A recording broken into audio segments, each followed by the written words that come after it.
What's up? My name is Jarod Coffman. I'm a carpenter here in Colorado, and today we're building a new patio cover over this back patio. We got a brand new stamped concrete slab here, and we're removing the old dormer off that so we can frame a new large gable over that with a lean-to roof on the side. So right now we're pulling off the roof tiles.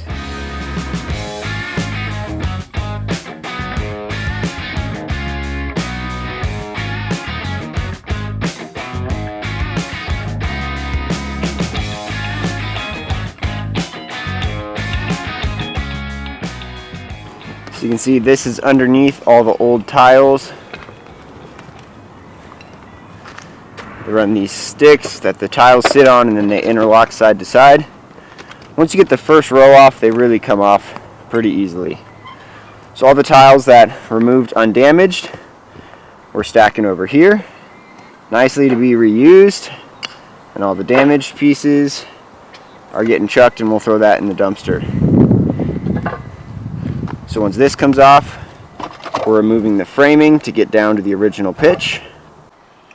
Alright, so you can see inside here the old trusses. That's the original roof plane.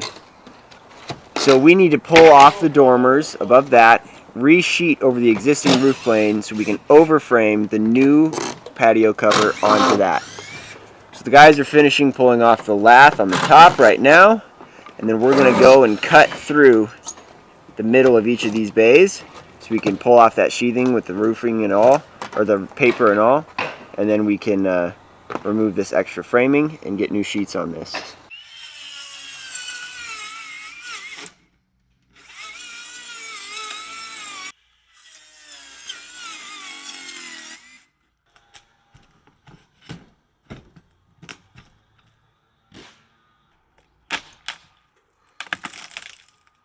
And then you actually have a decent starting point. Ready? Took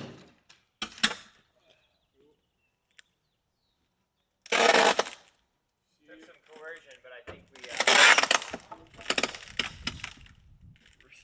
I heard you giving him the business. I can't do it. He's like, oh, let me try one more thing. Yeah, I'm not here to tell you did it wrong, but you did it wrong. Let me just do it. And if your AC isn't ready to keep you cool this year, that could be a problem. All right, I got it. Let's make sure it's good to go this year. I'm Dan Hardy. Call my friends with Wood Plumbing, Heating, and Electric for your Oh, you're AC so handsome, dude.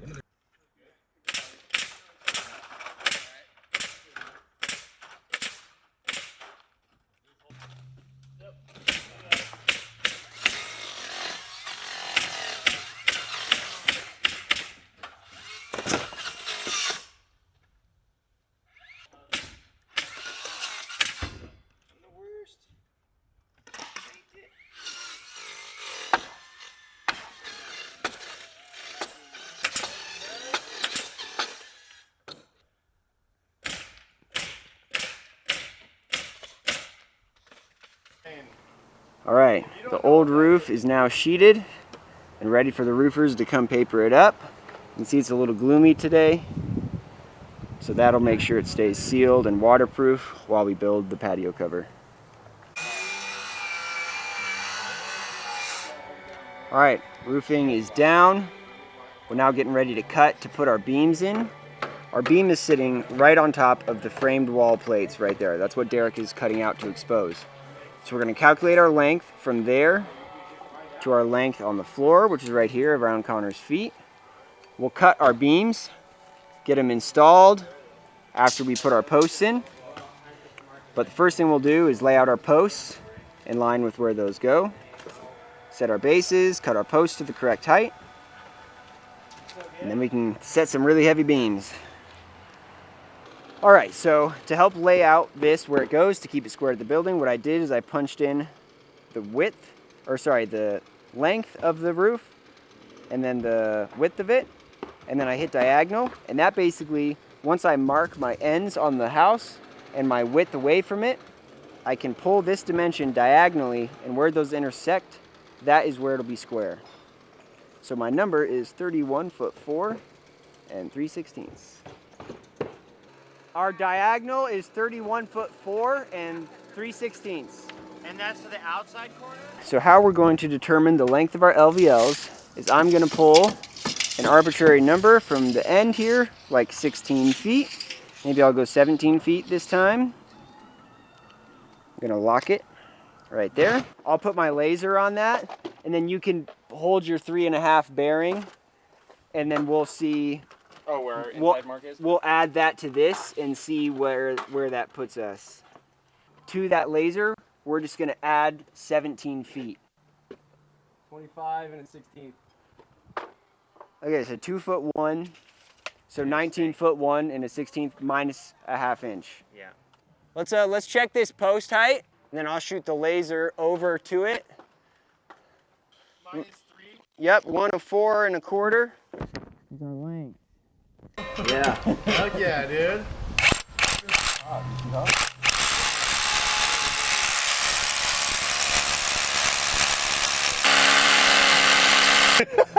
How do you not do that, dude? I don't on that thing.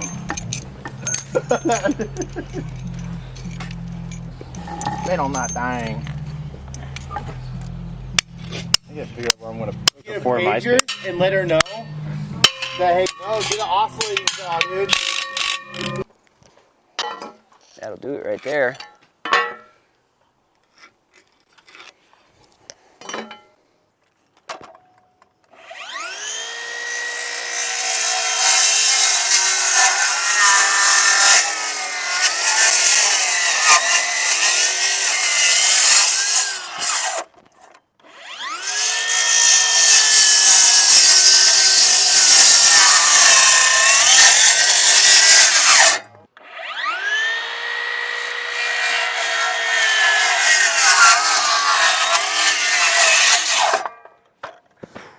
Adjust a little.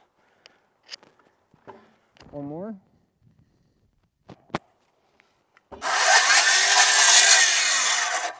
Me? Yeah, we're still the same. I like this grain better. No, it's yeah. Gotta unthread the last little bit. That was. Oh yeah, baby.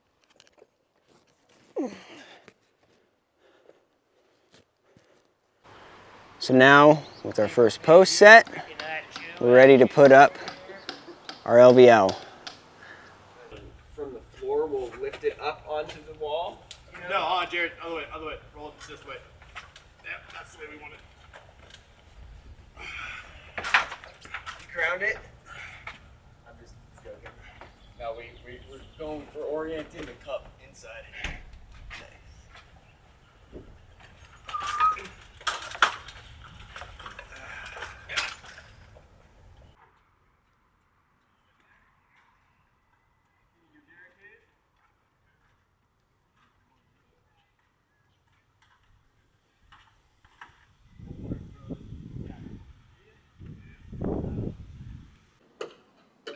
All right, so our front beam is set.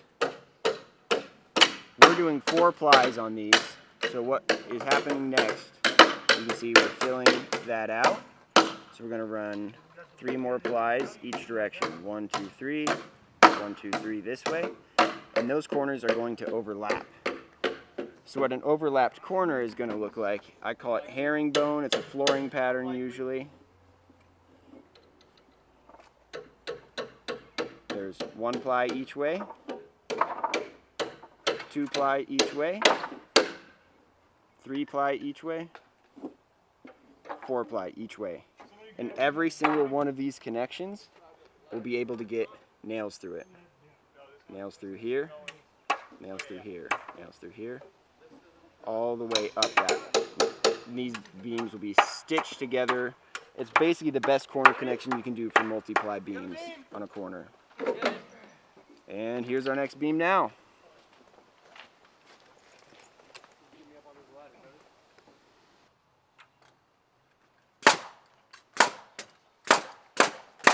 So you can see here, we have a truss bearing on the wall inside of our truss bearing. So you can see how we notched our truss around that, or sorry, we notched our LVL around the truss. So that way the truss still has bearing and the LVL has bearing. So the truss basically lands right in the middle, just like that. And then you can see what our notch looks like on this one here. and that'll fit up. Sandwich it nicely, still have plenty of bearing, and it will, yeah, just keep it all nice and right. So we'll get this one in. That's our last ply on this side, and then only 2 more to go over there. So you can see here, we've got our corner. You can see our last member is mitered. And the reason for that is if we ran this one straight through, we would have no bearing for that left one.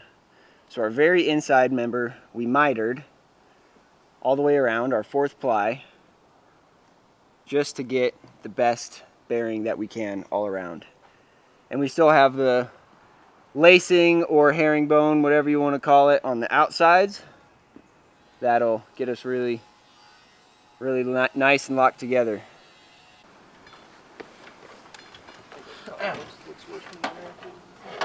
Decent? Yep.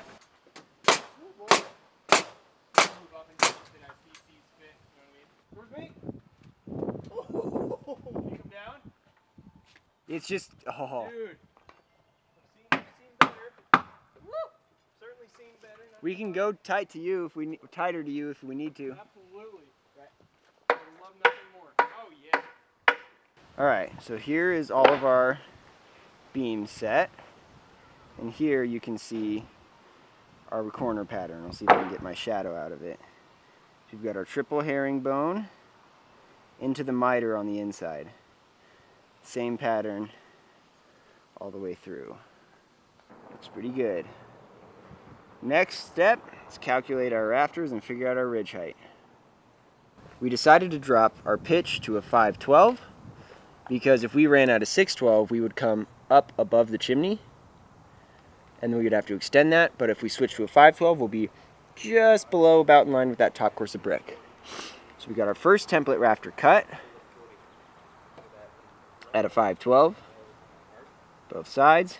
We're getting our king post for the gable cut, and then we're gonna nail up some of these scrap LVLs into a 4-ply so we can put it together and test out how our rafter fits. If it fits good on both sides, we'll trace them up, cut a bunch of them, and we'll be ready to start framing this. So like they mill them like that, and then they mill them to be smooth like normal 2x4s, and that takes another 1/8 off each side. And since they didn't do that, they're just a little thicker. So do you want... Let's do a couple.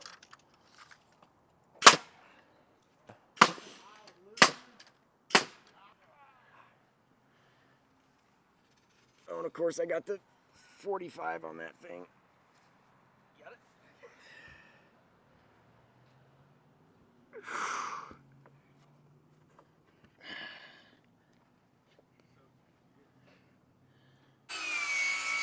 All right, so we've got our template, and the guys are cutting those now. You can see they're setting the pattern on there, tracing it, and then we cut it. So because this is getting a finished ceiling on the bottom side, we're prioritizing the pattern to the bottom side of the rafter.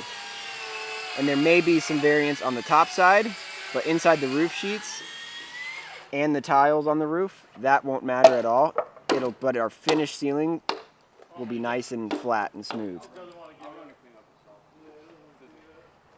So we're cutting all these rafters, getting ready, and then Bailey is going to be cutting out our beam pocket into this. We got the okay from the engineer to bear inside the brick wall. Our king post is set for the gable. We'll run our ridge all the way to the outside of our overhang into there, and we'll be ready to set rafters.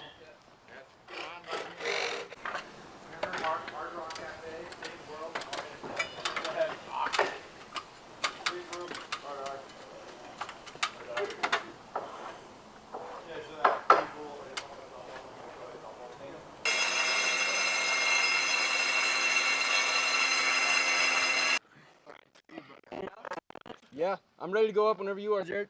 There we go. Honestly, not too bad.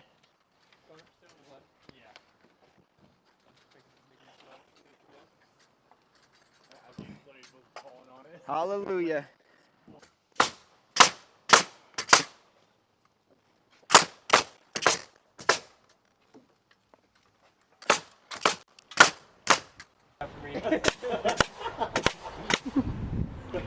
Make sure to like and subscribe.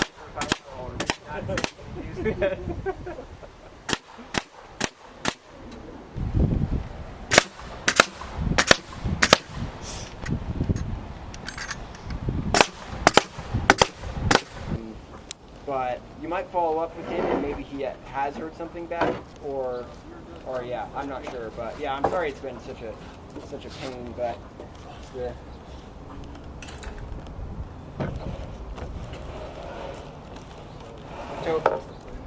Totally, it's unfortunate that it's a trend these days, but it's the way it goes. Certainly not. Daily. I'm scared. Shut up, nerd. I'm scared right now. Rigged up. Shivering. Tippers are shivering. For sure. You good? Yes, sir. I'm going to hold it up a little. Okay. So over here, Derek is laying out our barge rafters. But really, this is our first common rafter, but we're going to nail on some blocks and then we'll nail our barge rafters onto those. So we're setting them 2 foot on center from the line where our sheathing goes. And that will basically make it so our sheets will break over it. It's not really necessary, but it's mighty pretty. So yep, this will basically be our subfascia here. We break our sheet in the middle of our subfascia. And then you can see our sheet will go right in the middle of that layout. It's going to be beautiful. Beautiful thing.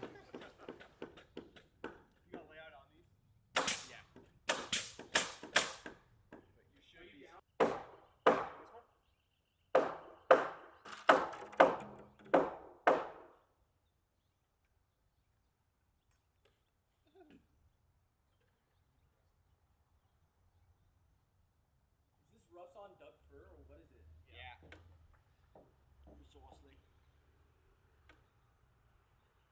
Like toenail at the top.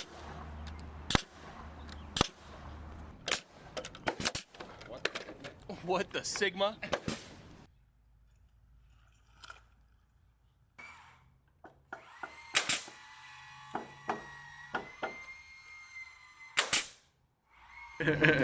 Nice. All right, so all of our common rafters are up for the gable. So now it's time to start tying into the existing roof. So an easy way to find your roof plane is we get a chalk line. Laura's holding us just on the top of the rafter there. It doesn't matter anywhere where she holds it. So basically I can take this, I can hit this roof, and I can just slide over until I just kiss the face of that rafter right there. Give myself a crow's foot, and then I'm gonna come out a little further. You can stay down there, Laura. And then I'm doing the exact same thing. Sliding over now. Actually, I'm gonna come down onto the blue, and I'll just slide over until I have just barely touching it right there. Another crow's foot there. And now we can snap through those 2 lines. That'll give us our roof plane. And because of this chimney here and because of this skylight, we're actually going to hip off of the corner of this chimney back to here. Then we'll run flat across here and we'll do a little cricket inside that flat spot to keep water from pooling. But now we can start tying into this roof.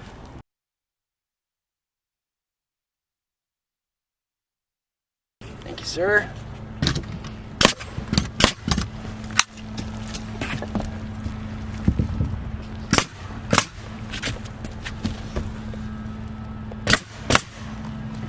So, and then I'm actually going to stop this in line with this LVL because these tails are all getting cut off for our lean-to roof. That would have been so much better to cut those earlier. Yeah. But I forgot, so whatever. Life goes on, as some cool guy said one time.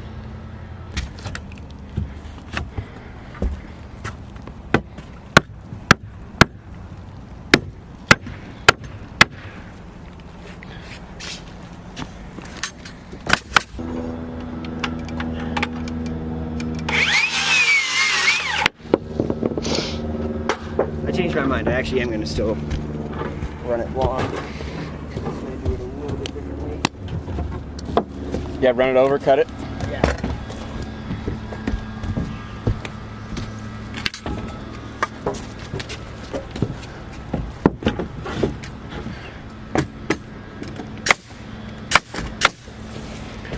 That's it. Take it apart.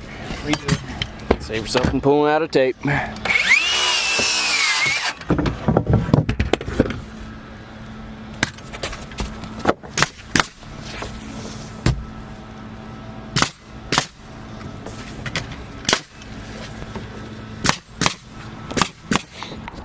Alright, so because our beam terminates here over our bearing wall, we use some fall to cut some little bearing blocks here.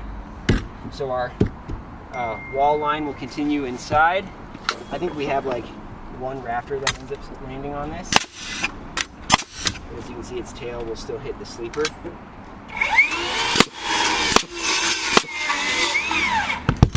Eyeball kit.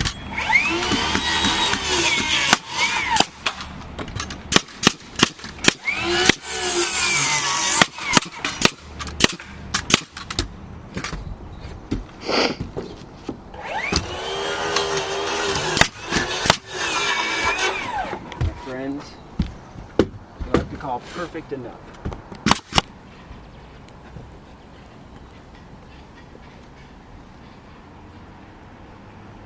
Alright, so you can see I've got my layouts here. These ones are already kind of in place. The reason I do this is then I can do, one, it's a little overkill, but now we basically have something connecting everything together to this roof, something to spread the weight more evenly through all the trusses, and it lets me use 2x4 instead of layering up 2x12s or a bunch of 2x4 and 2x6 or whatever. It's a little overkill again. I'm not saying this is the best way to do it. This is what I like to do. So I basically just get this side. I want to be an inch past my line because that is the difference in thickness for my rafter to be centered. I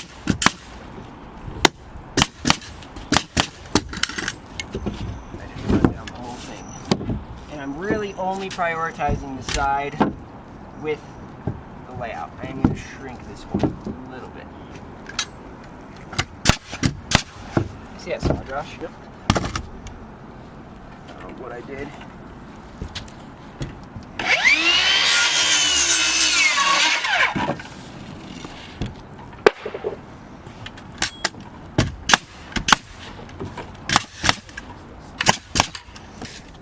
Hold me on that corner. Yep. Let me know if you want to do a iPhone video, or else you already did it. Well, let's see how it fits before we do that. Yep. 99. Alright, so I wanted to talk about how we figured out these angles for these rafters. This is not a very common occurrence in framing, but it was really pretty simple to figure out. So, one pitch dying onto a different pitch is pretty common. You will see that, but a hip dying onto a different pitch is not as common. So first off, the 512 dying on the 612. The way you figure that out, your 512, if you were to land on a level thing, you would take your plumb cut and subtract that from 90. So 22.5 is our 512. Subtracted from 90 would get us 67.5. So I take my 67.5, which is level, and then from there down, I'm a 612 plumb cut. So my 612 plumb cut is about 27 degrees. So I take 67.5 minus 27, gets me about 40.5, and that's what we cut these common rafters at. Now the exact same method applies to the hip. I take my 512 hip, subtract that from 90, that's about 16.5 degrees. Subtracted from 90 gets me about 73.5. Then I take my 612 hip plumb cut at about 20 degrees. Subtract it from that. That gets me down to, what was that? 54. Yeah, 53.5 or so. So that's what we cut this at. And then because now we're plumb and we're running at a 45 degree angle over a 612, our bevel for this is just our 612 hip number. So that's 20 degrees. So we can literally just bevel that and we're ready to roll. And that's how we got these to fit right. It's pretty great. Another thing that me and Derek were actually talking about that we learned from another internet framer, Stalin Lopez, Jorge Lopez is his real name. He's on Instagram and TikTok and everything. They do some super clean framing. what he does is he cuts his hip ledgers at that 45-degree angle back with 1.5 inches. You can see we were a little big on that, not a huge deal. And then instead of doing a double cheek cut in his hip, that would look like this, and hug that, he instead cuts it square and it dies straight into that 45. And then you can get nails from here into that ledger all the way through, and from here into this ledger. And that is honestly a much stronger connection. That's much better than having thin little bits of framing that you're nailing through. So thanks to Jorge for teaching us that, and hopefully you can benefit from that as well. All right, guys, I will be your host today. Jarod is actually on jury duty, so we're gonna spend this beautiful Monday morning filling all this in and sheeting this side. So what we started with is we used our pattern, so we had to cut our new tail. So we have 3 more, which we can fit tails. Actually, probably just 2 more. No, 3 more. We'll fit one here. But what I did to get this layout, we have to continue this layout over to this hip.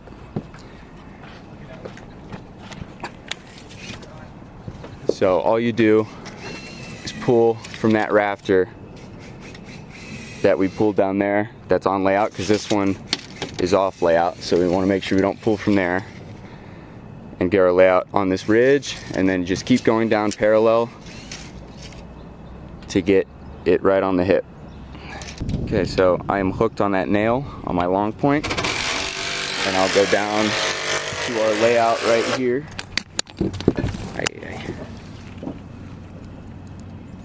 And right where it hits the corner, which I'm gonna go 1/12 and a 1/16.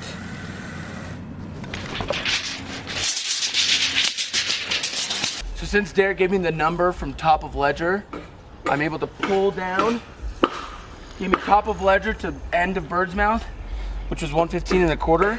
So that's what I just marked here, right at the end. And then I square up, which I already have done. And then I'm able to get the template that I just cut, and then line it up with the material and that end, just like that. And then I'm able to trace the pattern now.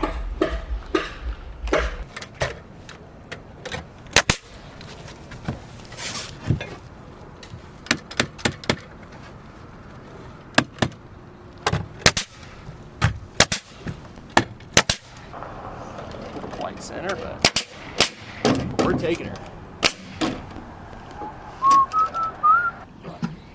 If only we had a big, strong husband around.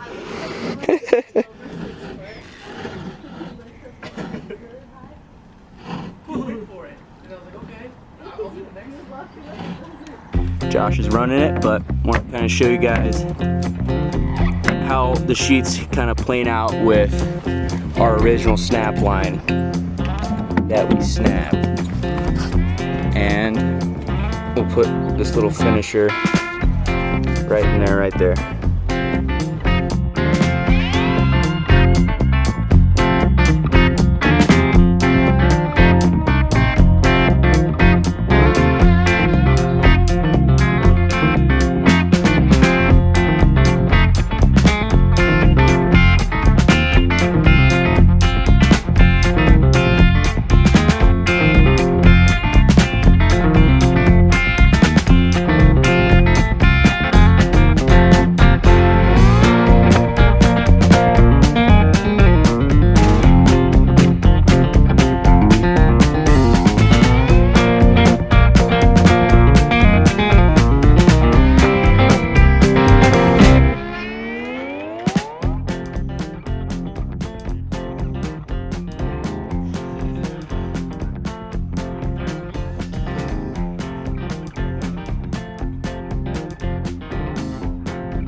That's money right there. Yep.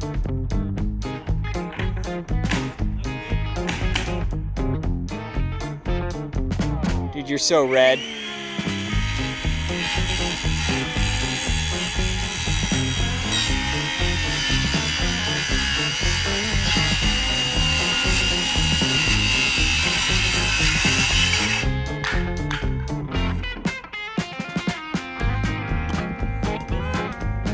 put nails in it.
Alright, so we are wrapping up the end of this patio cover.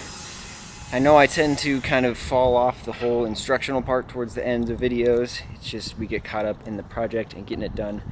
But I did at least want to show you guys the finished project, which is why I included that. Yeah, this was a really cool project. The clients are just awesome, really cool people. And yeah, it was fun to do. It looks really nice. This is definitely one of, if not the nicest patio cover we've done in terms of the finished result. So yeah, thanks for watching and hanging out for the process and watching us do our thing. Also, if you like this hat, they're for sale. I'll put a little thing, a button, right here. Thanks for watching. Can you try to bring it over, or is it too late?